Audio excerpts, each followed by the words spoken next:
večer, vse lepo pozdravljam. Zelo res lepo, da ste prišli. Nocoj bomo se pogovarjali z doktorico Katarino Kompanjer-Zar ob knjigi Kako najti pravo ljubezen, o tem, kako najti pravo ljubezen. Doktorica Katarina Kompanjer-Zar, je mogoče bolj, da niso še zaenkrat ostanemo, je docentka za zakonsko in družinsko terapijo na Teološki fakulteti v Ljubljani. Znanstveno se ukvarja s področjem odnosov dela z ljudmi, družine in navezanosti. Zelo odmevne so tudi njene knjižne objave, v katerih je predstavila moderno, vzajemno, čustveno razumevanje odnosov in nevrobiološke vidike čustvovanja. Je poročena, je mama 2 otrok in soustvarja študijsko-raziskovalni center za družino. Lepo pozdravljeni in najlepša hvala, da ste se odzvali našemu povabilu na pogovor o tem, kako najti pravo ljubezen. Povod za nocojšnji večer je izid nove knjige založbe Družina, Kako najti pravo ljubezen. Napisala sta jo ameriška zakonca Jason in Kristalina Evert. Našim bralcem sta že znana po knjižicah Teologija telesa zanjo in zanj, Prava ljubezen, Prava moškost, Prava ženskost. Zakonca Evert sta o iskanju ljubezni spregovorila že več kot milijon ljudem po vsem svetu. Od leta 2013 svoje poslanstvo uresničujeta v okviru projekta Chastity Project, s katerim želita mladim pomagati, da bi živeli čistost in o tem pričevali svojim vrstnikom.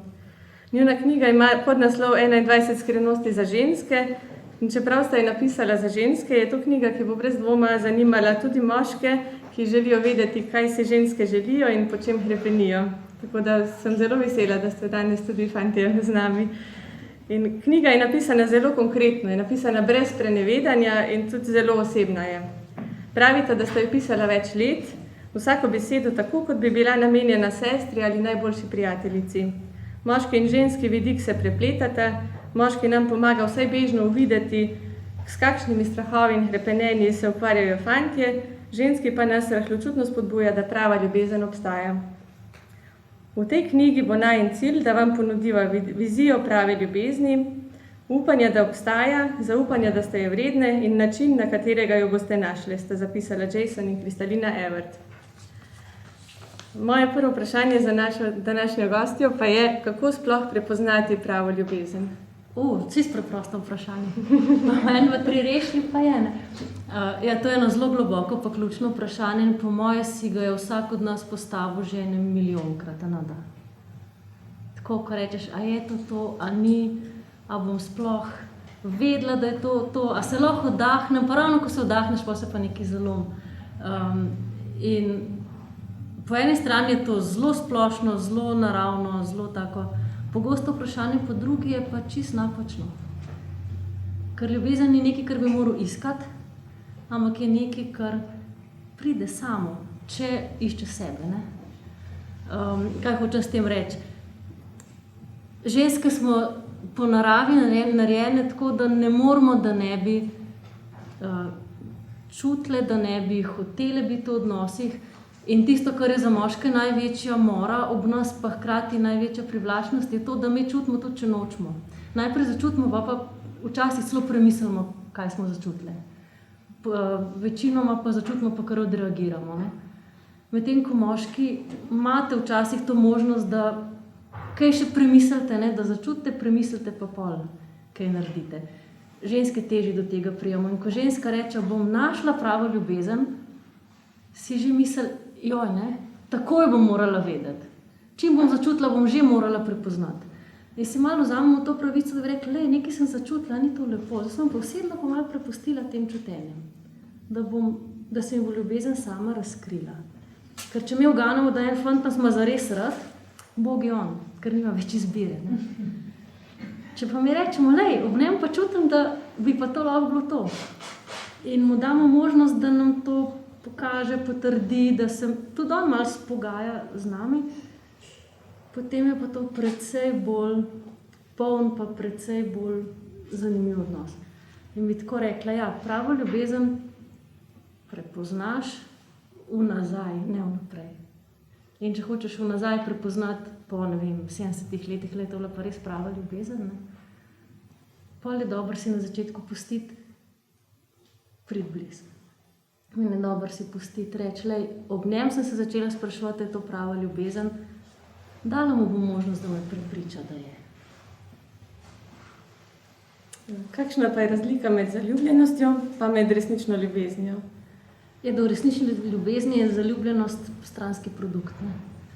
Je možnost ene tenkočutnosti, enega spontanega odzivanja, enega navdušenja, ene vzhičenosti in predvsem enega veselja nad sabo, da lahko tako lepo čutiš, je v pravi ljubezni nekaj, kar je stalna spremljevalka. Ni neprekinjeno tako pač patološko stanje, ampak se pa prebudi na zelo drobnih dražljajih, pa tako, se prebudi, da te spomni, da je še vedno prisotna.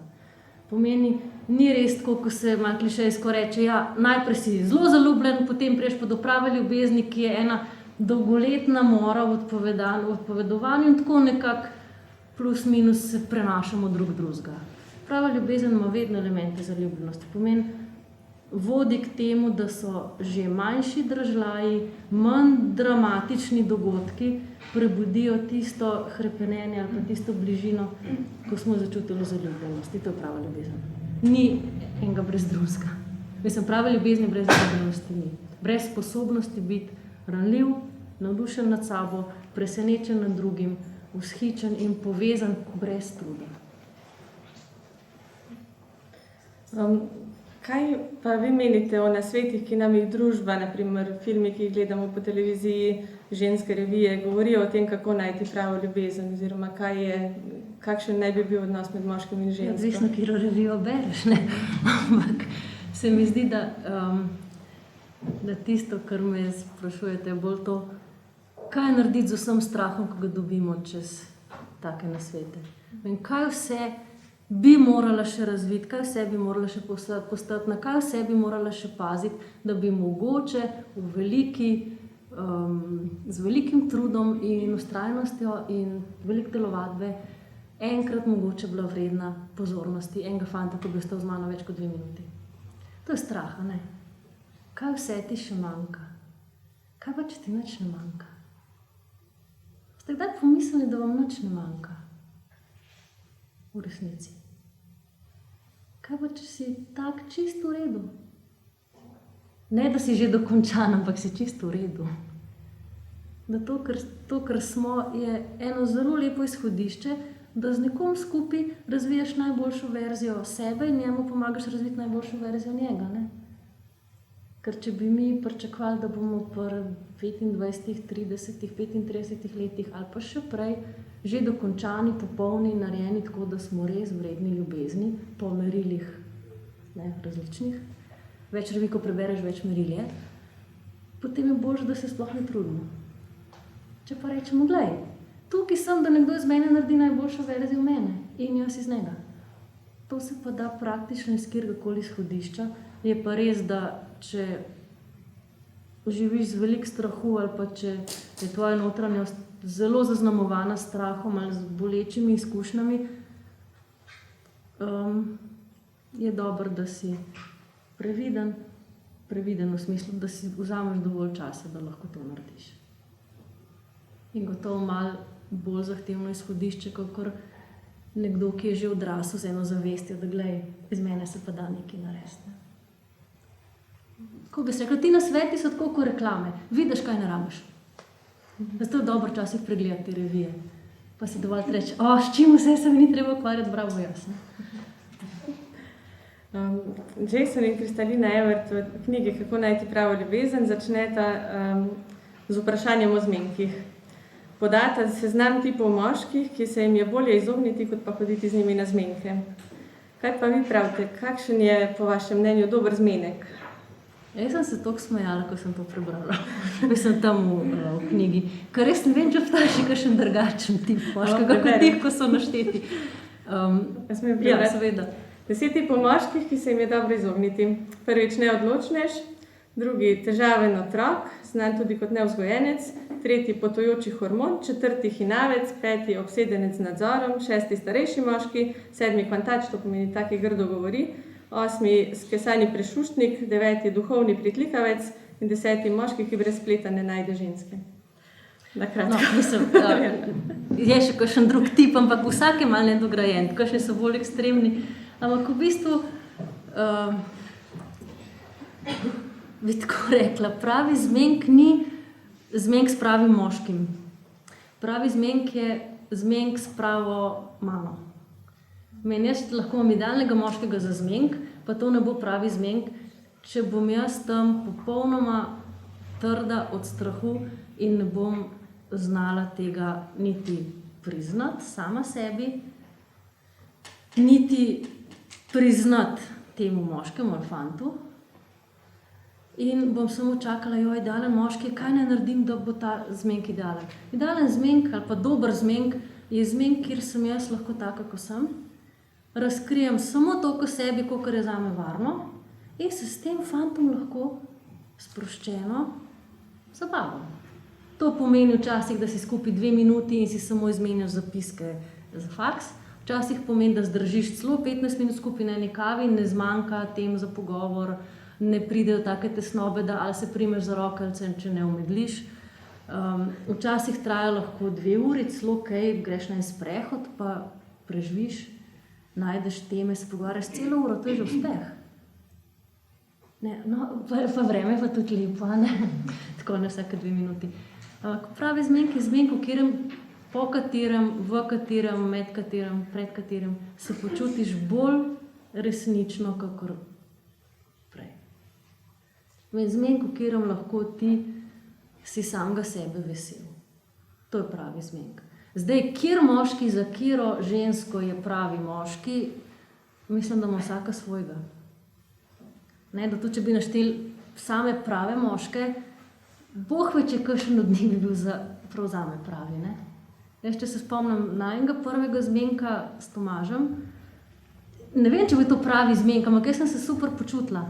Zagledali pa tako, da sva stala na našem vrtu pod eno jablano, ali ne vem, kaj je bilo, in da sva tekmovala, kdo bo koga bolj zezal, hitrej in boljš zabil. In to je bil zame čudovit zmenk. Zato, ker sem lahko bila najbolj, takrat sem bila na bolj uporniškem obdobju, sem bila lahko najbolj jaz ob njem. In je prenesel, ni se užalil, ni težil, poskusil biti enakovreden, Pašel. In meni je bil ta zmenk zelo všeč. Ni bil pa prav kakšen klasičen iz filmov, to pa res. Mama mi je rekla po tem zmenku, ker je bilo na našem vrtu in je prišla mimo, mi je pa rekla, da do toliko fajn fanta, ker ga je poznala kot prijatelj od mojega brata, da bi se morala pa malo bolj ljudno obnašati, da to se pa ne spodobi. Sam en spodoben fant, kjer bi se jaz vljudno obnašala, jaz mislim, da bi bil to katastrofalen zmenk zame v tistem trenutku. Kakšen pa je smisel zmenkov? Zakaj gremo na zmenek? Oziroma, kaj Everta pravita, da je pravi namen zmenka to, da pač ugotoviš, a se boš nekom poročil ali ne. A vi tudi to tako doživljate? Kako? To sem pa vprašala vas, a vi to tako doživljate? Ja, ko gledaš za nazaj in poskušaš analizirati zmenka, rečeš seveda, glej, zmenk je fino, če nekam pelje, ampak to veš za nazaj. Drugače, jaz mislim, da smisel zmenkov je to, da poskušaš razumeti, kaj pomeni odnosi, da zaznaš svoje šibke strani, da spoznaš svoje strahove, da vidiš, koliko je v tebi še ene negotovosti ob enem neznanem človeku, ki te je pritegnil, ali pa si želiš, da bi malo bolj se ti pustil spoznati, ali da bi malo dalj časa s tabo ostal. Kako greš ti čez svoje strahove ob njem? Koliko lahko jaz sebe še verjamem, da sem še zanimiva, da sem še lahko z njim v stiku, koliko lahko ustvarja ene bližine, ki je varna za oba in ki se lahko podaljšuje. In zmenki so namenjeni temu, da ti svoj strah razumeš. Ne zato, da ugibaš, a je zdaj tale fant v redu ali ni. Ker če ob njemu se tvoji dvomi, strahovi in tudi ena samopodoba začne slabšati, to ni smer, v katero želiš iti. Če po vsakem zmenku bolj razmišljam, koliko vaj moram še narediti, da grdo rečem, imela lepšo rit, potem to ni pravi zmenk. Če po zmenkih razmišljam, kje vse sem jaz neumna, ker je on tako pameten, to ni ena smer, ob kateri bi ta fant iz mene delal vedno boljšo podobo mene same in punco, ki je zanj vedno lepša, če se jaz počutim grdo. Pomeni, jaz temu fantu na vsak zmenek prinesem slabšo punco. To ga pa lahko spoštujem, da to neham delati. Ne? Če po vsakem zmenku se počuti slabša ali pa bolj negotova glede sebe, potem se v smil tega fanta nehi mu take neprivlačne in dolgočasne punce na zmenek voditi. Ne? Poišči enega, ko mu boš lahko pripeljala eno fajn punco. To je zelo dober izziv. No, del zmenkov je tudi poljubljanje, oziroma včasih je poljub del zmenka. Kako vi vidite poljubljanje? Kak je pomen poljuba? Kaj se zgodi med dvema, kadar se poljubite? Kdaj je poljub primeren? Predvsem ga ne vidiš. Ne? To je ena stvar. Svojih poljubov ne vidiš, jih pa čutiš, pa neseš jih s sabo. Da je čisto fiziološko, ali pa če tako gledajo poljub kot nekaj, kar se vidi od zunaj, je to ena sposobnost biti nežen na tak način, ko zelo močno telo nanj odreagira. Pomeni, nekomu se dotakniti zelo ranljivega dela telesa. Ustnice so prvič zelo občutljive, drugič so precej nežen pa senzitiven del telesa in če se nekoga dotakne z ustnicami, to pomeni nekaj nežnega. Ne? Enkrat so naredili prav raziskavo, so merili silovitost, s katero se dva poljubita. In če ljudje ne bi bili tako narejeni, da naši možgani razumejo, kaj poljub pomeni, da je to nekaj nežnega, da je to nekaj, kar hoče prebuditi eno mehkobo pa toplino, potem bi se s tisto silovitostjo, s katero se zaženeš v poljub, bi si polomili zobe. Večinoma, če bi prišli skupaj tako, bi bilo precej grdo. Mislim, bi se slabo končali. Ampak ta prvi gib, ko že veš, da me bo poljubil, to, ko je v filmih ponavadi malo zamrzne, 30 sekund pa ne bo, pa trpiš zraven. Tista napetost, ko je vmes, to je tisto, kar je pomen poljuba. Povedati, glej, nekaj močnega, nekaj intenzivnega, nekaj nepopravljivega se bo zdaj zgodilo, ampak bo prišlo do tebe na čist mehak način. Če zmoreš eno tako silovitost, tako na mehko dati skupaj, da ustnice ne bojo trpele, pol si že nekaj razumel. Če to narediš prehitro pa brez občutka, pa si zobe polomaš na en ali drug način, ne lahko to čustveno. Pa ni treba. Poljub je namenjen temu, da silovito čustvo izraziš z drobnim, nežnim, res prav najmehkejšim dotikom, kar je možen. Če to zmoreš, bravo. Ker ljudje, recimo, ne vem, umetniki ali pa glasba je narejena tako. Če bi silovita čustva, ki jih lahko z violino zaigraš, na violini žagu bi ljudje pobegali ven. Če pa ti silovito čustvo lahko nežno zaigraš, potem si pa to telo zapomni za zelo dolg čas. Zato ti prvi poljubi, ko so tako še zelo nestrenirani, ali pa še zelo na precej strahu ali pa eni taki negotovosti, ko še počivajo tam, so ponovadi tisti, ko si jih za zmeraj zapomniš.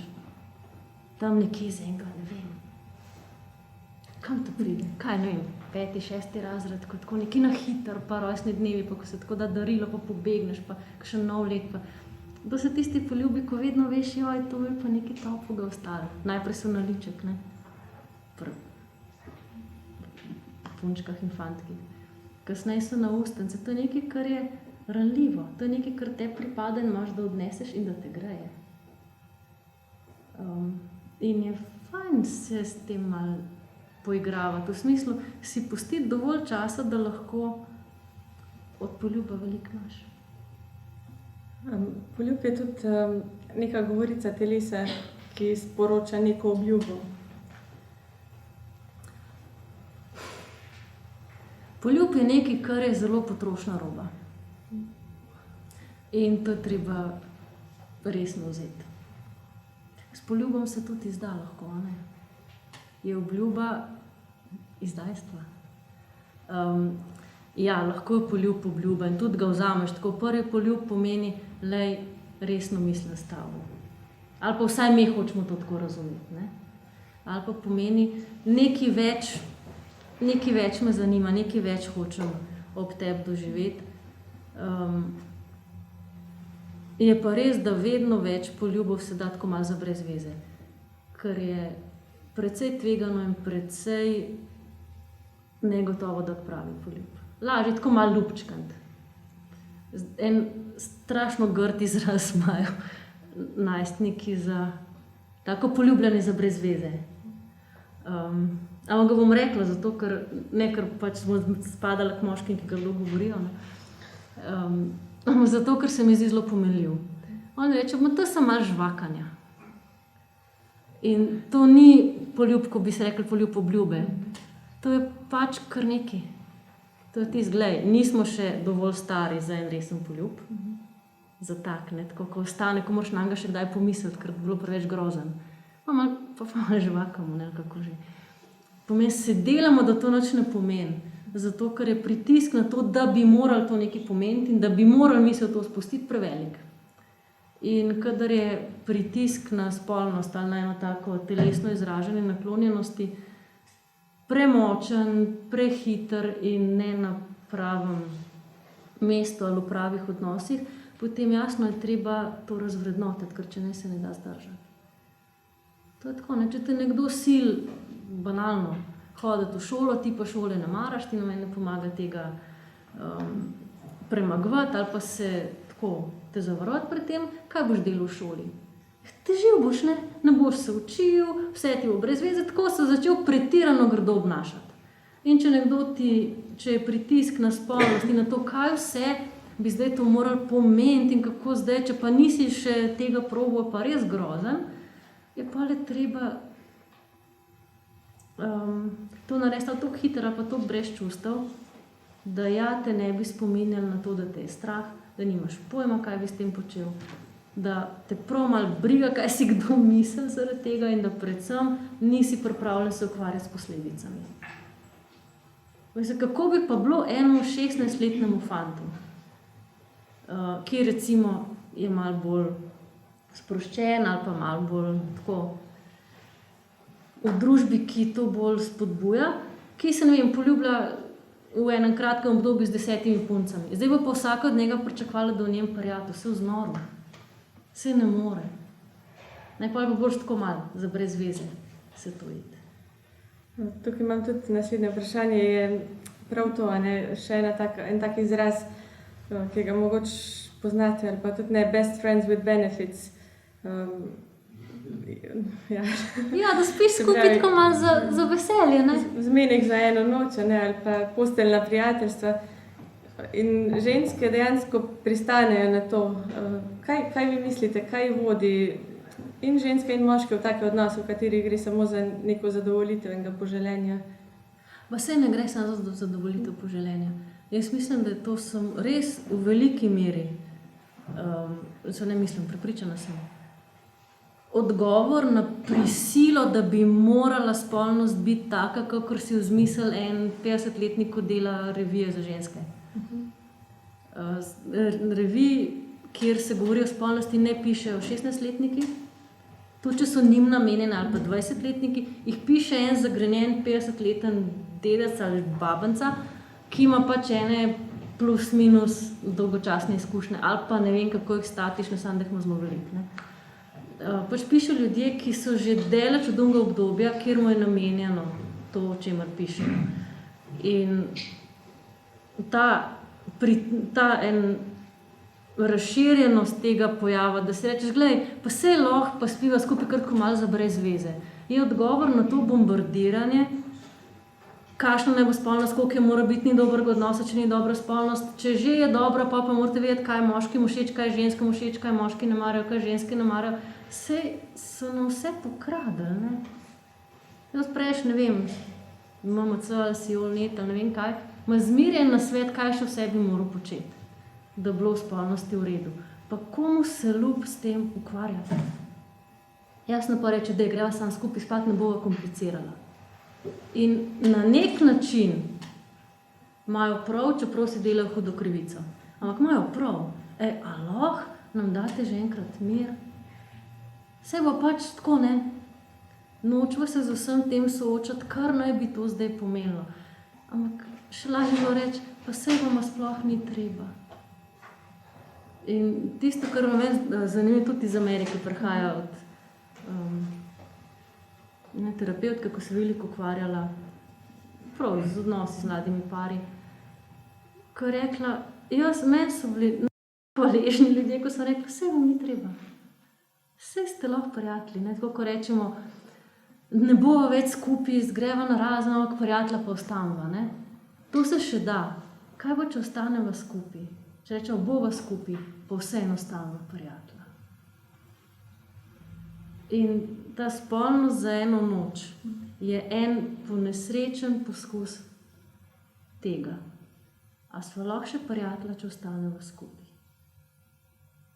Ker ljudje točno vejo, da ne bojo ostali prijatelji, če grejo v spolnost na tak način, ki ni čustveno prečiščen, ki je premočen ali pa preveč intenziven za sposobnost o njem govoriti, ne?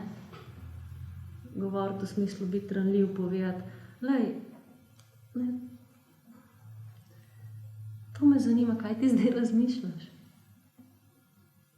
Ne vem, zanima me, kaj zdaj le čutiš. Če lahko to vprašaš, potem bo tudi telo začelo slediti. Če pa moraš še da so prijatelja, smo se tako zmenila in to je del odnosa, kar mora biti, ker to vsi pravijo, da tokrat na teden to je treba, lej, pa boljši sam za eno noč. Kaj ste prijatelj? Kaj za mlado žensko pomeni, da ima rada svoje telo? To je dobro vprašanje. To bi jaz vas vprašala, kaj za vas pomeni imeti rada svoje telo. A bi kjer upala kaj reči? V bistvu 100% se moramo sprejeti, po mojem gre za sprejemanje sam po sebi. A je možno imeti rad svoje telo? A lahko je ženska 100% zadovoljna s svojim telesom? Malo je problem, da nas mediji to spet, kot ste mi že prej izpostavljali, zelo bombardirajo, ne, pač za popolnim manekenke iz vsaka džama plakata tam nas gledajo in v bistvu nas podlej malo sperejo možgane, že v bistvu tiste mlade punce pa to vodi lahko tudi do kakšnih takih problemov, kot so anoreksija ali karkoli, ne, mislim. Točno, ja. Pa če pogledate tako čist osebno, a je cilj družbe, da bi bila ženska res zadovoljna s svojim telesom? Ne, v bistvu, jasno, da ne. Industrija deluje prav na tem, da nam bo pač kremice, pa ono pa tretje, ne. Kako v bistvu delujejo na strah ta pač marketinška industrija, ne, v bistvu. Kaj, če se nam zdaj, če nama ene kreme določene pač uporabljali, potem pa dejansko bomo pa gube dobili, pa ne vem kaj vse. Ja, veliko je na strahu, da ste super rekli, to so hoteli, da bi v to smer šli. A mislite, da moškim so ženske, ki so zaradi strahu pripravljene ogromno na svoje telo vložiti, da so jim všeč? Ne. Ne, nisem. Hvala. Mislim, da ste za vse to rekel. Ne, nisem všeč in to je grozen. Zato, ker tega nobena ženska ne verjame. Veš, ti si mi všeč tako, ko si, ker imaš toliko dober srce, ne? Ti vidiš pa tam, kaj vse ti manjka. A lahko mi to verjamemo, da bi bile lahko kakšnemu fantu všeč, kljub temu, da ima milijon stvari manjka. Težko verjamemo. In ta strah, na kjer ga igra in industrija modna in na kjer ga igrajo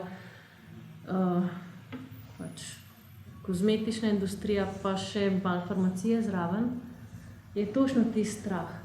Mi vemo, da nobena nikoli ne bo 100% zadovoljna s sabo, pa da se ubije.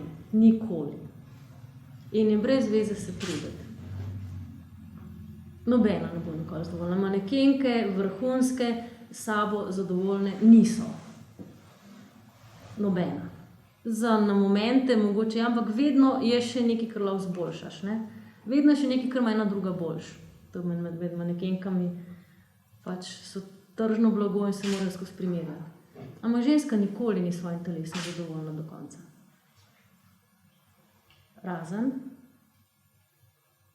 če lahko začuti, kaj njeno telo, koliko njeno telo sporoča enih čustvenih vsebin, koliko je njeno telo senzitivno in lahko spozna marsikaj, česar moški ne bo mogel spoznati kar tako preprosto. Če vidi, da njeno telo je nekaj, s čimer vstopa v svet, s čimer razume okolje ali pa s čimer razume čustvene vzgibe, ki so sicer nedostopni. In če lahko reče, glej, to telo ni tukaj zato, da ga jaz naredim po enem kopitu, ampak je namenjeno temu, da jaz iz njega naredim najlepše telo, kakor je lahko. Samo na žalost si ne moreš pomagati kaj dosti z zunanjimi pravili ali pa s primerjanjem. In sprejemanje ženskega telesa, da ženska svoje telo sprejme, najprej da sprejme svoj strah, da sprejme svojo žalost, da sprejme svojo krhkost, to, da si ranljiva, da ti ni vse, kaj si kdo misli, da si ne upaš kar vsega reči, pa da si ne upaš kar stopiti pred ljudi pa neki govoriti, ali pa da imaš tremo pred izpiti, da ne vem, karkoli, da ti je neroden pred ljudmi. To je sprejemanje telesa. Pa sprejemanje telesa je tudi to, da lahko poveš svojo mejo, da lahko rečeš, zdaj sem utrujena, zdaj ne vem, kaj bi. Zdaj mi je neprijetno, zdaj bi se rada kar malo skrila, zdaj bi šla spat, zdaj sem lačna, zdaj bi se razjokala. Ne, ženske ponovadi, ko bi morala jokati, gremo jesti ali pa kaj takega. Ko bi morala iti spat, gremo pa antidepresive, ker mislimo, da je nekaj z nami narobe. In sprejemanje telesa je to, sprejeti najbolj pretanjene in najgloblje vzgibe čustvovanja, ki ga lahko zaznamo. Potem bo pa začelo telo postajati lepo. Pomeni, če telo, ki je narejeno tako, da sprejema dražljaje od zunaj, od odnosov, od drugih ljudi, poslušaš, potem sigurno ne moreš jesti stvari, ki ti škodijo, ker pač ne ješ namesto, da bi jokal. Se zjokaš, pa ni treba jesti, ne? Sigurno ne trpaš svoje tesnobe z alkoholom, ali s spolnostjo. Sigurno ne zdraviš svoje slabe volje z, ne vem, gledanjem televizije do 3 ponoči, ampak dobiš en ritem, ki je zelo, zelo naraven, zdrav in pisan na tvoje telo. In ženska, ki je v svojem ritmu, ko lahko svoje čustvovanje čisto sproščeno v miru živi in reče, glej, Bog pomagi, ne, taka sem, bo začela dobivati lepo telo. Ne lepo, tako kot bi bilo povprečna lepa ženska, ne?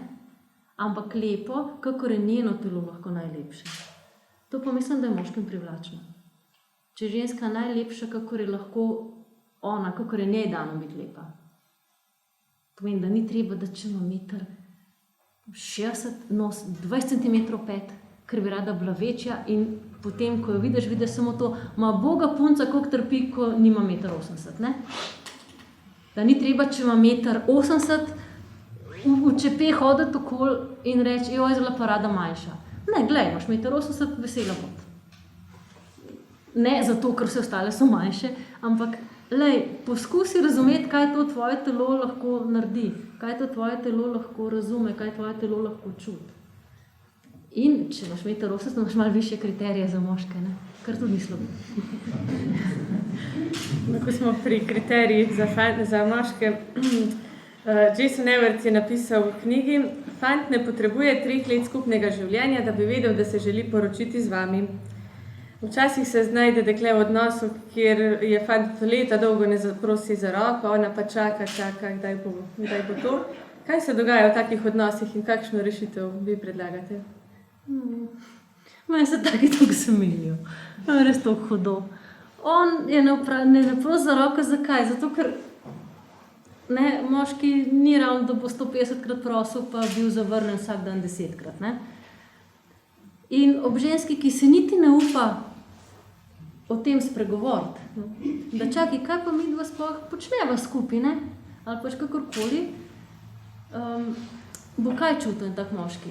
Ja, da je njo strah, da en pritisk izvaja nanj, ne? Da kar nekaj pričakuje, pa on čist ne ve, kaj bi zdaj rada, in da itak je pa sam posesivna. In je ne bo zaprosil in se drugemu pomagate ohranjati to neizrečeno stanje. Zato, ker je oba strah. Njo je strah, da bi ostala sama, njega je strah, da bi bil zavrnjen. In kaj rešitev je? Govoriti je treba začeti. Ne zdaj, ko se to vem, kakšno vzdušje, to grozen. Ko takrat res ne veš, kaj bo. In zdaj reči enemu paru, ki se že 5 let matra in ne veste čist, a smete o tem govoriti ali ne, rečejo, no, se je čist preprosto vprašal, pa bo rekla ja ali ne, pa sta pa vedela, ne. Če pa to preprosto bi to naredila pred 5 leti, ali pač pred 3 ali 2, ne vem, kakorkoli. Ne, zakaj ne vprašata? Zdaj reči, koliko je pa vaju strah? Koliko je pa hudo razmišljati, da bi zdaj morala narediti en korak, ki ga niti ne razumeta, niti ne veste, kam pelje. Odprl bo kup enih vsebin ali pa ene negotovosti, ki dokler ne vprašaš, niti ni treba se ti z njo ukvarjati, dokler je ne poveš na glas, imaš občutek, da je ni. In dalj časa, ko odlašaš, večji očitek tvegaš pol, ko spregovoriš. Ker po 7 letih čakanja, ko je fant končno ga nekaj presvetli in reče, bi se poročila z mano, kaj bo rekla na punca, če bi bila iskrena? Pa kaj se zdaj greš, 7 let te čakam, saj ne misliš resno. In je rekel, imaš še 7, bi moral počakati. Tako da to ni takih preprostih receptov, je pa zelo dobro to zelo globoko spoštovati. Ta strah obstajanje, dejstvo, da to so grozna vprašanja, da to so težke odločitve, v smislu prinese ogromno strahu. Ker ti, ko si zaljubljen, se ti zdi, da bojo stvari malo bolj intuitivno tekle. Pol, ko se zaljubljenosti malo navadiš, potem si zvišaš kriterije, bi to razširiš še na druga področja, ne? Pogovorov, razumevanja in konec koncev, če gre odnos v dobro smer, se to razširi na kritiko, nezadovoljstvo, razočaranja, iskanja enega stika ali pa ene gotovosti in ene varnosti. In to pomeni, da bo punca rekla, se ta fant se zame ne zanima, itak so mu vse druge bolj zanimive kot jaz ali ne vem kaj. Fant bo rekel, je toliko posesivno, da sploh ne vem več, kako mi je ime, sam čakam za 5 minut odmora. In to lahko traja ne 30 let. V bistvu bi si pa oba olajšala življenje, če bi rekla, lej, kaj bova naredila s tem odnosom in predvsem, kaj bo vsak od naju naredil iz sebe. Zdaj, če jaz sem z enim fantom in 5 let čakam, ali bo zaprosil ali ne, če me vpraša, kaj si delala zadnjih 5 let, bom rekla, jaz sem čakala in me vprašala, se bo poročila. A ne bilo bolj, že bi v teh 5 končala faks, kakšne zanimive stvari, spoznala bila z njim jasno prijateljica, saj to ne pomeni, da moraš iti narazen, ne? Da bi kaj naredila sebe, rekla, teh 5 let, ko smo razmišljala, kaj bo drug z drugim, jaz sem prepotovala pol sveta, fakultete končala, ne vem, recimo, če je to, poiskala eno tako zanimivo stvar, ukvarjala sva se z milijon stvarmi, spoznala sva kup ljudi. In pol je jasno, da bo rekel, ja, zdaj se bo pa poročila, ne? Če pa čakava drug na drugega, je pa verjetnost, da se bo poročila, vedno manjša. Pa kakšen otrok še koga prisil, da rečeš, ok, da ne bo 150 priimkov, pa se otroci podpisujejo, ne vem, s 14 priimki, pa se ga usmiliš, pa mu samo enega daš, ne? Ampak to ni poroka. Poroka je to, da rečeš, lej, če sva skupaj, a lahko ostaneva prijatelja. Pa se pa da poročiti in a lahko začneva govoriti drug pred drugim o svojih strahovih in še bolj, a lahko začneva iskati vsak samega sebe in iskati svoje mnenje, svoja čustva, svoje razumevanje sveta, svojo vizijo življenja, svojega življenja, ne zdaj moja vizija, da bova midva, ne? Ne, jaz čutim, da v temle nisem čisto zadovoljna, pa me še kaj zanimalo, tako, da lahko sebe majčkeno razvijaš. Da veš, zakaj si na svetu, kaj je tvoj poklic, kaj so tvoja zanimanja, kaj so tvoje sposobnosti. In če si v enem prijateljskem odnosu, tudi intimnem konec koncev, z enim fantom, če je to ta prav fant, pa bo še ob njem imela še več veselja do tega, da bi sebe odkrila. In on, če bo v pravi punci, bo srečen, bo dobil šele zagon, da bo marsikaj tvegal, marsikaj naredil, marsikaj izziv sprejel, ki ga sam sicer ne bi. Če pa jaz čepim doma in čakam, kako bo on odreagiral in med tem svoje življenje vedno bolj manjšam, ja, potem se pa človek čez 7 let poroči sam še s polovico mene, ne? To je pa premalo. En par na svoji poti marsikaj pridobi, če se odreče spolnosti.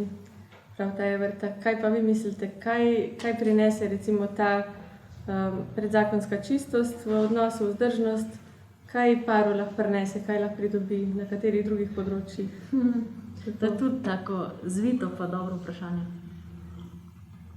Če se par trudi samo zato, da ne bi bilo spolnosti, ne pridobi nič. Zgubi. Ker se še vedno samo spolnosti ukvarja.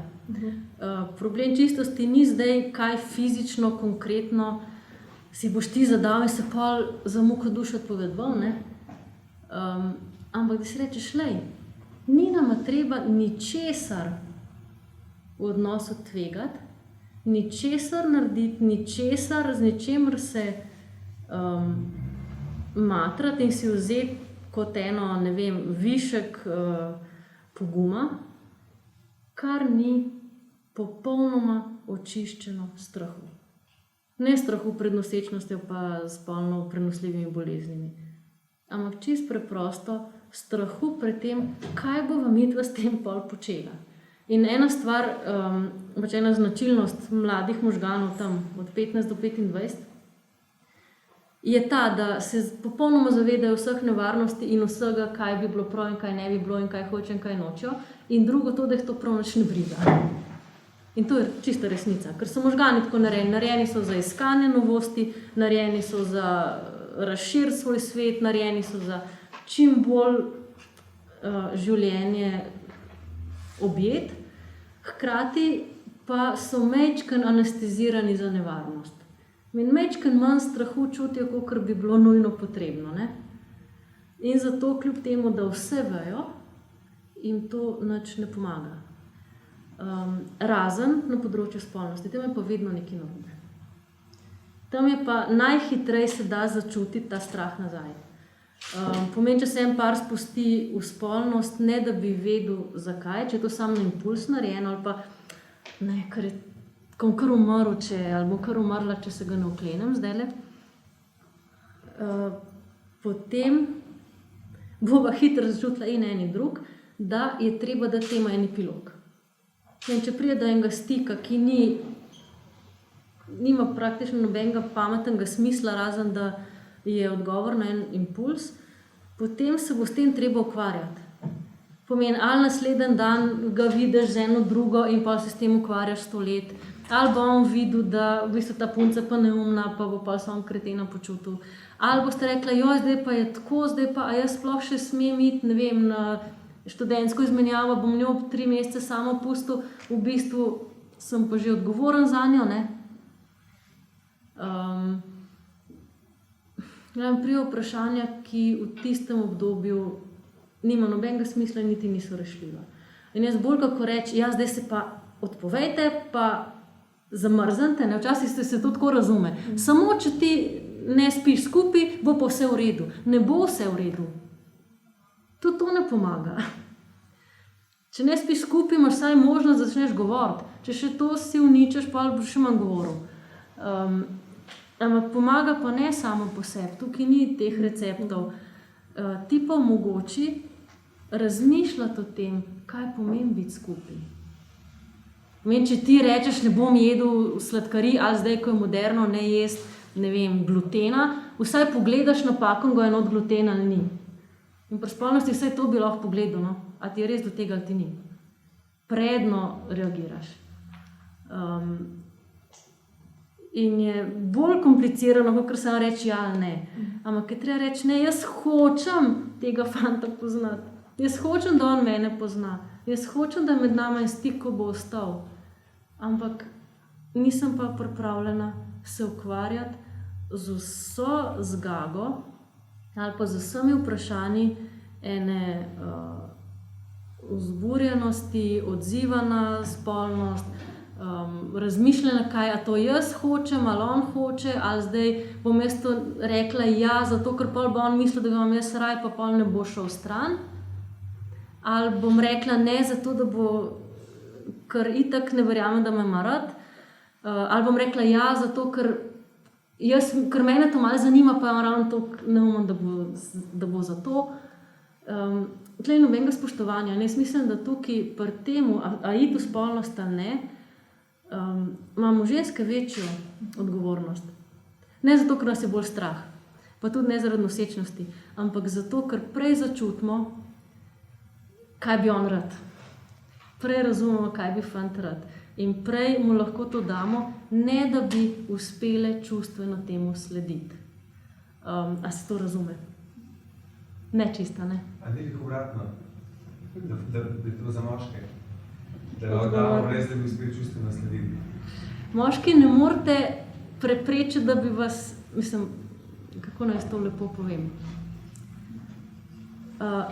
Moški imate ponavadi zelo odzivno telo.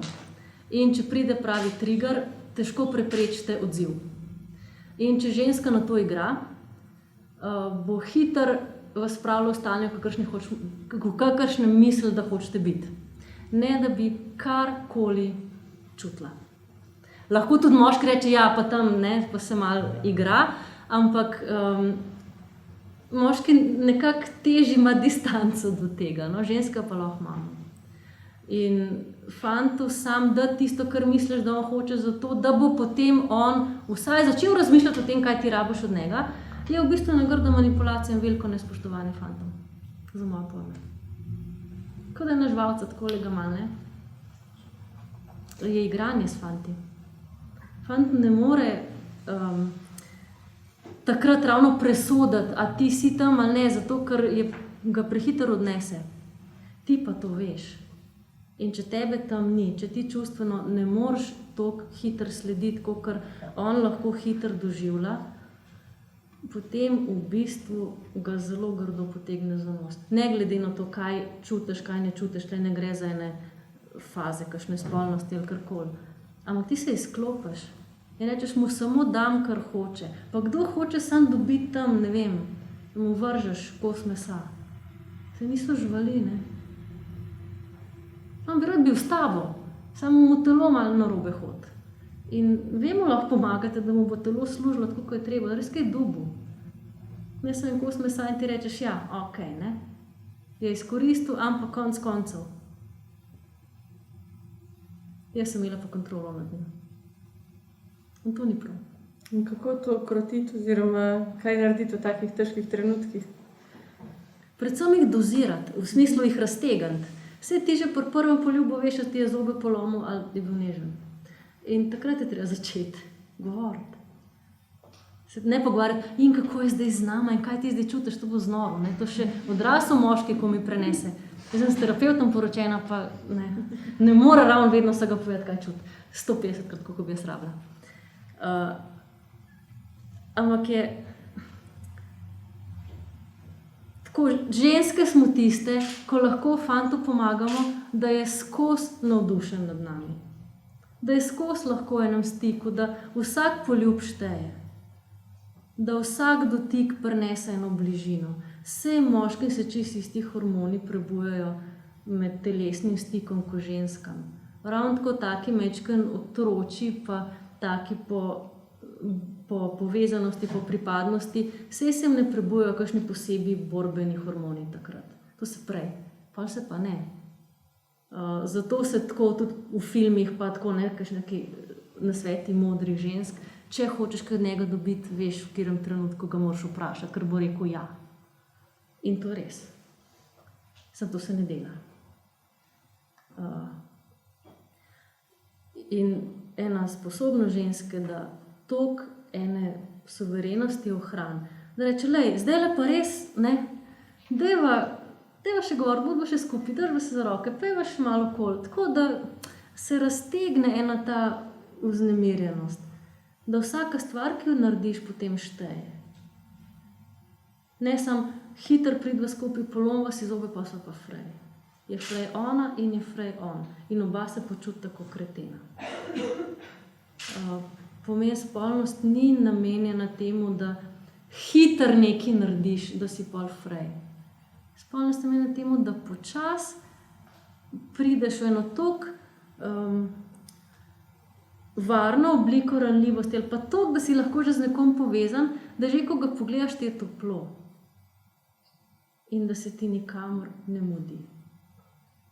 Zato, ker ponovadi si imel strašno teh impulzov. Rečeš, če zdaj ne bom z njim, ga res ne bo več z mano, ne bo verjel, da ga imam rada, ne bo več prišel nazaj, ne bo prenesel, če rečem zdaj ne. Ampak za kakšnega otroka pa imaš tega človeka? Enega ne more prenesti. Pa sej 3-letnike je kao, zdaj se učimo postavljati meje, ali kako že, ne? Leto pa pol, pri 3 mesecih moraš že spati celo noč, če ne je nekaj narobe. A pri 25 pa ne prenese? Kje smo? Ne, v smislu, ne vem, lahko malo počakaš. Ja pa, v redu, ja, fajn, dajva najti en način. Dajva najti nekaj, kar naj bo še bolj povezan. Ne samo odrezati, no, ne moreš samo odrezati, nadomestiti treba z nečim. In ne pa že reči, ja, zdaj to ne smeva, bova pa ne vem kaj, ne, pletla košare, ampak pogovarjati se je treba. Poboža se z besedo, objame se s pogledom, v stik se prideš čuteni, kdor te ne more z besedo pobožati, naj se te ne dotika, kdor te ne more s pogledom objeti, bož da te ne objema. Kdor se te s čutenji ne more dotakniti, pa se s tabo čustveno preplesti, se ni treba drgniti ob njega, no? Je brez veze. Včasih se ženske znajdejo v odnosu, za katerega čutijo, da moški ni pravi, da je odnos, da nikamor ne pelje. Ampak včasih je tukaj strah prekiniti odnos, strah pred tem, da bo potem zavedno ostala sama. Kaj bi svetovali, recimo? Da se s tem kar sprijazen, da mogoče bo vedno sama. Sploh, če ostane v tem odnosu. Pa bo sigurno vedno sama. Problem je tudi ta, da se pa ženske začnemo z moškim ukvarjati, a je pravi ali ni pravi. Vsak moški je lahko za kakšno pravi, v nastajanju, ne? Pravo vprašanje je, a sem jaz prava zase v tem odnosu? A sem to sploh še jaz? Da se ena ženska nalima na enega fanta, pa ob njem trpi, glej, itak, ne, da bo lahko sama celo življenje. Ampak tudi, če gre stran, ni garanta, da bo pa dobila enega boljšega.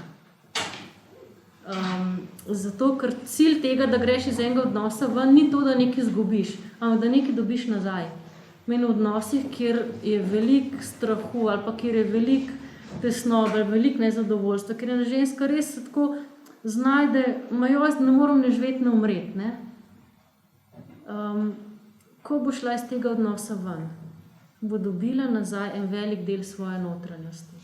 Zelo, zelo velik. Sicer ne najbolj prijeten, ampak velik pa. Bo dobila svojo ranljivost, bo dobila eno zavedanje o tem, da v življenju pa kar težko najti ljudi, s katerimi se lahko povežeš. Dobila bo eno bolečino nazaj, eno razočaranje, nekje sem bila, pa ni bilo v redu. Ampak to so vse čutenja, ko ti pomagajo se potem znajti. In reči, nikoli več se nočem tako bedno počutiti. Nikoli več nočem živeti samo na pol. Nikoli več nočem se delati, da sem nekaj, kar nisem, ker to ni noben življenje. Mogoče pa zdaj čas, da tvegam in naredim nekaj, v kar verjamem, kar imam rada, kar si mogoče nikoli nisem upala. Ponavadi je to sprejemanje kakšnega izziva. Velikrat je, ne vem, sploh take zgodne zveze ali pa tam nekje na sredini študija ali pa pred študijem ali kakorkoli, ko so na pol skupno odraščanje. Kaj pa, če mogoče v tem obdobju bi jaz lahko tvegala, pa se lotila ene stvari, pa se povezala z eno skupino, pa se odločila, pa ne vem, šla pet, bi končala to fakulteto, bi rekla, pa bom poskusila še zunaj nekaj doštudirati, pa če en tak izziv, kjerkoli bi bil na vrsti. Ali sem obesla na enega fanta, pa tam se šla mučenico do konca svojih dni. Ne, drugi izzivi so takrat na vrsti. Pomeni iti iz enega odnosa, v katerem se lahko zaveš, koliko te je strah in koliko neverjetno težko prenašaš samo sebe, je zdravilno zato, ker potem začneš se ukvarjati s pravimi stvarmi. V redu, v odnosu zdaj le tole ni šlo, bom se lotila pa sploh raziskovanja, kdo sem jaz, kaj me zanima, kaj imam rada in česa se bojim ali pa česa ne upam sprejeti. Si bom pa poiskala en drug krog, si bom poiskala, predvsem en izziv se mi zdi za ženske je, si poiskati eno žensko družbo. Ne razočaranih revic, ki jih noben ne mara in pol samo tekmujo, kjer mi lahko hujšega fanta, ampak eno skupino punc, ki mogoče nekaj skupaj počne. Ki mogoče si pa upa okoli hoditi pa plesati. Ali pa razviti eno, ne vem, farmacevtski laboratorij, vsem kaj. Ampak ki lahko skupaj nekaj počnejo, nekaj smiselnega, nekaj zanimivega. Da se lahko sprostijo in jim ni treba od 15 leta do 95 samo o moških razmišljati. To je zacrkano. Mislim, da imaš tako mamo, pa da si sin, po moje, ne vem, za kjer spol se vkličeš čez nekaj časa. Ampak je grozno. In kaj delajo v ženskem svetu? Ja, o moških razmišljajo. Mislim, hvala mama, mi da še boljšo popotnico. Ne, to je čas za vas. Iti iz take zveze je prava milost. Ni pa preprosto. Kako pustiti fante? Ja, greš, ne? Greš, brišeš številko in rečeš, glej, do sem sva prišla, zdaj pa jaz sebe iščem, ti pa sebe dej, ne? Mislim, kako pustiti, pomeni res, ne moreš ga pustiti kar tako, ker to ni stvar fanta, da ga ti pustiš. Nima veze s fantom, ima veze s tabo. A se lahko posloviš od svoje mučeniške, žrtveniške, potolčene in drugorazredne podobe, ali jo želiš živeti še naprej. A si lahko dovoliš postati najboljša verzija same sebe, ali boš kar naprej se tlačilo ene kalupe, kamor ne pašeš. Zato, ker iz tvoje notranjosti se ni razvil nič. Ali pa se razvija prepočasi, ali pa se stalno ponavlja nekaj starega. Če že doma ne so ti skozi težili, ja, valjda se ne greš v odnos zato, da ti bo nekdo težil še naprej. Vsaj toliko jezne smo pa lahko, ne. Zelo pomaga, če si lahko jezna. Če lahko rečeš, pa daj, no, zgledam, kot da bi jih imela 70, a jih imam 25. Ne, to pa res ne umem. Pa ni treba kupiti kreme, boš samo fanta pustiti. Kako pa odpustiti sebi za napake, ki smo jih naredili v preteklosti? Kako ozdraviti čustveno? To je tudi dobro vprašanje. Odpustiti sebi napake to lahko narediš takrat, ko veš, zakaj si jih naredil in ko veš, kaj si se iz njih naučil. Odpustiti napake ni to, joj, res odpuščam sama sebi, da sem toliko neumna, da sem 10 let življenja ždela v enem brezveznem odnosu. Odpuščanje je 10 let sem rabila, da sem zbrala pogum, da sem zdaj postala to, kar sem. To pa lažje pustiti, a ne? To je bila pač dolga šola, ampak je bila globoka in to, kar sem dobila iz teh 10 let, mogoče moja babica ali pa moja mama v 90 ali pa 150 letih obe skupaj niste uspele pogruntati. Ker konc koncev to, kar mi mislimo, da smo mi pogruntali. 3/4 je maminga. In je fino, kdaj to prepoznati, pa reči, mama, tebi dobro gre, jaz bom šla pa po svoje. Ne? Pomeni tisto, kar ženske odnesemo od mame, je to, da sebe doživljamo tako, kakor je mama doživljala sebe. In če odraščaš ob mami, ki je se zelo trudila, da bi bila primerna za moža, ki ga ima, ali pa je zelo, zelo bila nezadovoljna, ker je dobila eno tolažilno nagrado in se je nikoli ni mogla sprejeti. In je pač rekla, lej, takle je, se veš, moški, to je kar nekaj, ne? Ker mi nismo videli naših mam, ko so bile zaljubljene.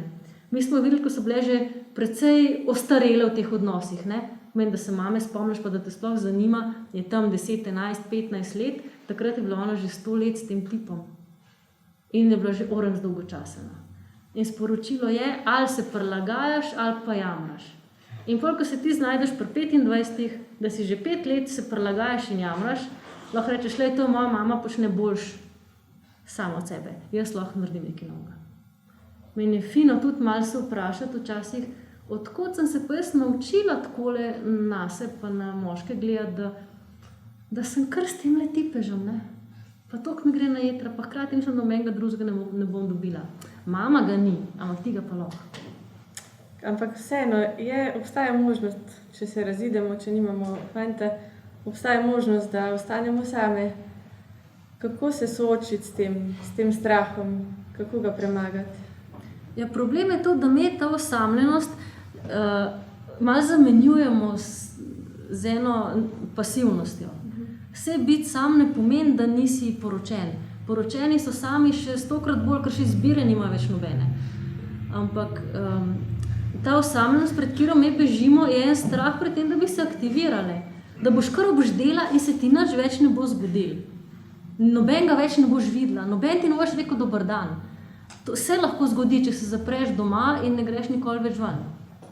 Če pa rečeš, lej, zdaj sem šla narazen, malo sem še potolčena, ne vem niti, kje se me glava drži. Nazadnje, ko sem se pogovarjala z eno prijateljico, bilo 150 let nazaj, niti ne vem, kako je ime, nimam njene telefonske številke. Ampak, če imaš to možnost, saj nekam boš moral iti po kos kruha naslednji dan. In ni vseeno, če v tisti trgovini rečeš dober dan in vidiš, znam reči dober dan, še sem živa.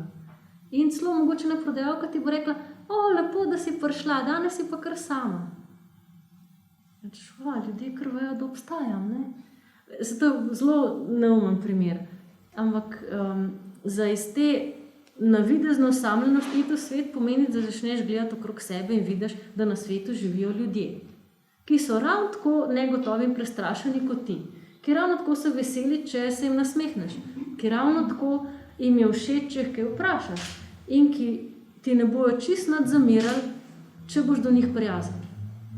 In potem boš lahko tvegal naprej. In boš videl, če pa jaz se malo nasmehnem, se me pa kar nazaj smejo. Mislim, človek ne bi verjel, ker ta fant se mu nasmehnila, je bil še bolj zagrenjen kot prej. Ne? Bolj sem prijazna, bolj je bil tečen. Ne, vsi so boljši razen. Vsi drugi se pa drugače odzvali. In pol počas poiščeš nove odnose, poiščeš nove, stare ljudi, recimo. Malo začneš opazovati okoli sebe in preverjati, koliko drugače lahko doživljaš sebe, če se nekdo ne odziva nate na stalno enak ponižujoč način. Ko se zaveš, da vsak na bencinski pumpi ti je bolj pripravljen pomagati, kakor ti je bil tvoj lasten fant, pa rečeš, tega sem se jaz bala, da bili ljudje do mene normalni. Pa veš, da osamljenost je bila tam, ne tukaj. Vse ljudje smo relativno družabna bitja in smo radi povezani.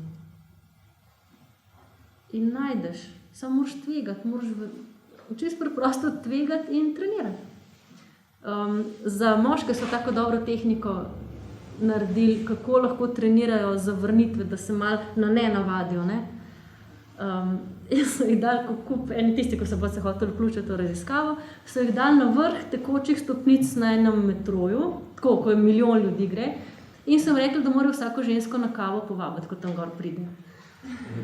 In ni bilo to zanimivo samo, kako so se pač pol navadili na te neje in pol nekako so že kar jih prenašali. Najbolj zanimivo je bilo to, da tisti moški, ko so bili majčkeno manj prestrašeni, mislim, to, da mi srce počel, ker so morali to kao spiti. Ker so slišali to je bilo bolj presenetljivo. Koliko moških je slišali da pol na koncu že morali reči ne na kavo, ker če ne bi jim pritisk, ne vem kam šel. Zdaj sem že na kozarc vode, ampak grozen, ne? Ena čist siks pride tam po tekočih stopnicah in rekel s tabo na kavo, pa se tekam. Moje zadnje vprašanje je, ali je kaj, kar lahko človek naredi, tako ženske kot moški, zato da bo pritegnil ta pravega oziroma ta pravo, da nekako, a je kak signal ali pa ne vem, kaj lahko zase naredi kot osebnost, kaj naj izžareva, recimo nekdo, ki želi srečati ta pravega oziroma ta pravo žensko. Tlejo pa sem tako zoporen odgovor. Naj nehaj iskati, čisto preprosto. Itak seveda iščeš, pa se treba še matrati, ne? Tako, ženska, ki je, ne vem, dosti odrasla, ki je v svetu, ki se druži z ljudmi, je jasno, da prej slej z nekom bi se rada povezala. To ni treba, da si tle napišeš, iščem partnerja, samo naj bo pravi. Ne? To vsi vejo, da iščeš, ker še nisi najdena. Ne? Je pa zelo pomembno, kaj počneš med tem iskanjem. Ali se ukvarjaš z opazovanjem moških in zbiranjem, ali pa se ukvarjaš s tem, kaj te v svetu lahko še zanima, kaj lahko počneš, kako se lahko z drugimi ženskami povežeš, koliko se lahko tudi s fanti povežeš, koliko si lahko sproščena in iniciativna čisto vsakdanjem življenju. In ponovadi ženska, ki je v stiku s sabo, ki ve, česa je strah, ki sledi eni svoji notranji motivaciji in se ne pusti popolnoma preplav temu strahu, če ne bom pravočasno našla pravega, bom pa celo življenje sama, bo privlačna itak. Bolj, ko je sproščena, pa ne sproščena, da je zdaj ena prostaška, pa tam okoli hod pa kar nekaj blebeta. Ampak sproščena v smislu, da z veseljem dela to, kar dela. Bo imela težave z izbiro, ker bo preveč ponudbe. Je pa res, da več kot enega ne rabiš, ne? Če je dosti dober. Tako da ni panike, če imaš malo ožji izbor, tudi če samo en, načeloma izbor naj bi tako nekako bil pokrit, da ravno en skozi pride. In če hočeš, da pride eden skozi, pol je fajn, da ti uživaš v stvarih, ko jih delaš. Da se prepustiš, da rečeš, glej, že to lepo, da sem jaz na svetu, imam nekaj za dati, imam nekaj za pokazati, imam nekaj za izraziti in predvsem zanimajo me stvari. Mislim, da ena stvar, ko moške zelo razočara, pa rečete, če ni res, da ne boš takih bedariš naprej govorila, je to, če so obene ženske, ki nič ne zanima. Res je. A je res? Hvala. In tudi, če zanimajo tako, ali pa da jo zanimajo samo stvari, s katerimi naj bi bila zanimiva za moške. Ampak ženska, ko pa veseli nekaj dela, to pa sam sedel pa gledal. Ne zato, ker ne vem, kaj je naredila zate, ampak ker je toliko lepo videti eno žensko, ko z veseljem počne tisto, kar počne. Da sin, ko pride domov, videl mamo, ko se makam dati, ko ni sam, vsa tečna pa nekaj pospravlja, kar itak se ji ne ljub. Ja, a ni to fino? Prideš domov in pa je mama tam že vsa tečna in pospravlja cel dan. Pa kakšno punco bo želel imeti? Tako, ki skrbi, kako to pritegnila, je najbrž ne. Eno, ko bo rekla, jaz lahko stojim na svojih nogah in mi ni treba zajedati drugih za to, da bi jim vedela, kaj početi. In to je po mojem najboljši recept za privlačnost. Je pa nevaren, ker to res deluje. Bog pomagi. Hvala za te odgovore. Zdaj pa bi prosila še vas, če imaš še kdo kakšno vprašanje, kakšen pomislek, kakšno izkušnjo, ko bi rad podelil. Kaj vprašate, da za vas uporabljamo? Prav, to smo se medve zdaj imeli, zdaj pa lahko še kaj vprašate. Ali pa kaj dogradite, popravite?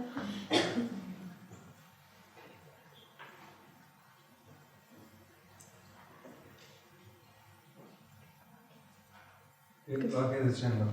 Najprej postavil, da sem ful pozitivno presenečen, da nisem vedel, kaj pričakovati, pa je ful všeč vsebina pogovora.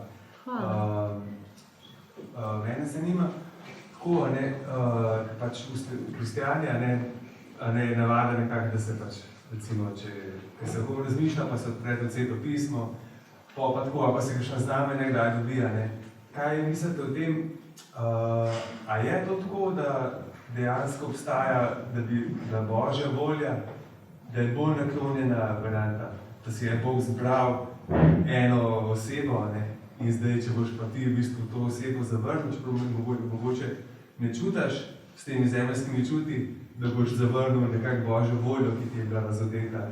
V tem smislu navadi. To je pa zelo globoko pa lepo vprašanje. Najbolj tako, kar mi je zdaj, kakor bi vam odgovorila, je to, da Bog nikoli nima za vsakega od nas samo ene možnosti. ampak je predvidel že vse možnosti, ki se nam lahko zgodijo, glede na naše izbire. To ni tako, on ti ponudi Ferrarija, ti pa jih stran gledaš, pa kariolo dobiš, ne? Ampak včasih, sigurno so cene rezervni deli. Ampak je tudi tvoje izbire, ki lahko kasneje se tebi izkažejo kot napačne. Rečeš, lej, ne vem, v srednji šoli eno punco zavrneš, pa veš, kaj je z nje ratalo, jaz pa ne, še zmeri sam sem res bedak, kaj se nisem zagrebil. Ni to, da reče Bog, ja, jaz sem ti ponudil, ti pa nič, ne? Ampak ti bo tudi takrat pomagal razumeti, kaj lahko ti od tega imaš, kako lahko ti najdeš še nekaj, kar te bo še bolj osrečilo ali pa kar bo še bolj pisano na tvojo zgodbo do tam, vključno s to izbiro. Meni, ne se bati, da bi lahko Boga okoli prinesel ali pa ga razočaral, ker je to že v računu. To malo abstraktno si predstavljati, ampak to je teološko sigurno točno, ker to je samo od enega teologa slišala, prebrala. Meni tudi naše napake so že uračunane v pot, ki jo zberemo. Kjerokoli pot bomo zbrali, ja, lahko bo bolj ali manj neprijetna ali prijetna, ali bo izgledala lažja ali težja. Ampak kakorkoli bomo peljali to svojo pot, na koncu bo izkazalo, da je bila najboljša možna. To nam je nekako obljubil. Je pa dober taka razočaran, pa take, tisto, ko te res zaskeli, pa rečeš, jaz kreten, je fajn zelo resno vzeti. Reč, v redu, če sem bil takrat kreten, sem bil z razlogom. Upam, da tega razloga zdaj ni več. Če je mogoče zdaj čas, da se s tem soočam. Če je bil to en strah, ali če je bila ena, ne vem, vzvišenost, ali če je bilo pač karkoli že, ne. Potem, ko se zaveš, da je to bila napaka, pomeni, da si že prerasel tisti razlog, zaradi katerega si napako naredil. Takrat si lahko odpustiš. Pa sem še dodal eno vprašanje, ki je v kontekstu. A bolj verjamete, da pogreta juha, da pač je možna, da je dobra, da rada? Seveda lahko rada dobra. Juhe se ne pogreva, ne pač pek naprej. Fanjo je dopolniti. Tako, ja, to so spet odnosi, ko ne veš, a so čemu namenjeni ali niso, se bojo razvili, se ne bojo razvili, v katerih ne veš, a stagniraš ali rasteš. In jaz ne bi a priori rekla, ja, če dva sta bila 2 leti skupaj in 5 let narazen in pa se spet srečata, jo, to pa že pogreta juha. Pogreta juha je, če se ti nisi nas spremenil med tem. Ker če ti hočeš biti z nekom, s komer si že bil, moraš vedeti, da tudi za mere iz tistega obdobja prej si je ta punca zapomnila in ti jih bo metala naprej. Če misliš to bolj zrelo prenesti kot prvič, bo z njo. Če ne, poišči novo, pa boš šel še enkrat z nule, pa narediš popravni izpit. Ne? V smislu, ali imaš popravce, ali pa razred ponavljaš. Oboje je naporno. Sam ima druge, ne? Vedno moraš prerasti, vedno moraš biti pa v drug razred. Če pa v enem odnosu skozi sebe doživljaš samo na eni tipki, skozi eno in isto, skozi isto vzdušje, potem moraš malo premisliti, kje so tvoje ostale tipke. Kjer tipke še imaš? In skozi en ton, bo to crkneš. Tako so mučili nacisti zapornike, da sem en ton šibal 24 ur na dan. Vsi so znoreli. To ne gre. Če pogreješ juho, si čisto sam kriv. In jo kar je.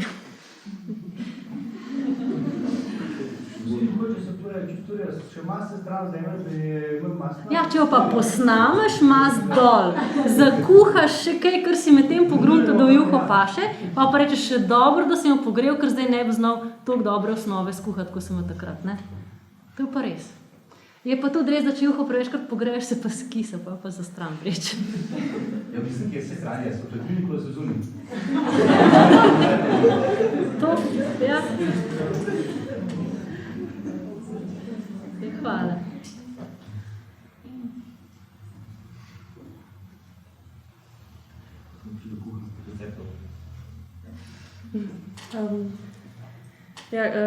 Gospa Katarina, bom še tukaj odzunji malo počakala, če bi še kdo reč še kaj osebno. Z njo bomo še malo lahko poklepetali ali med sabo tudi. Ste povabljeni, da se še ustavite tukaj. Knjiga je lahko kupite danes po znižani ceni. Lahko pa tudi vsak vzame brezplačen izvod vodnika za pogovor ob tej knjigi, tako da tam pri naši Bernardi povabljeni, da se še tudi ustavite. Pa mislim, da sok tudi čaka. V smislu, če kupiš knjigo po znižani ceni, dobiš punco po višji ceni, a ne?